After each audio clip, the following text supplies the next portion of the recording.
बिस्मिल्लाहिर्रहमानिर्रहीम। अस्सलाम वालेकुम। अस्सलातु वस्सलामु अलैका या सैयदी या रसूल अल्लाह या हबीब अल्लाह। आज की वीडियो में एक भाई का मुशाहिदा शेयर किया जाएगा कि कैसे दुरूद पाक की बरकत से उन्हें अपनी उधार रकम वापस मिले।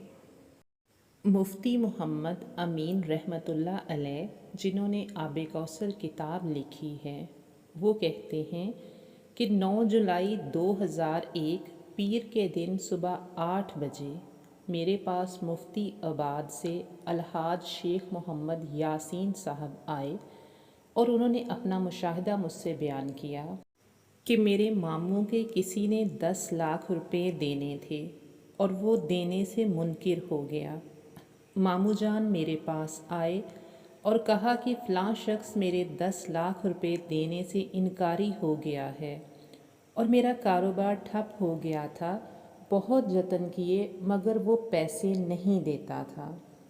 मैंने मामू जान से कहा, आप अपने घर में दुरूद शरीफ पढ़ना शुरू कर दें।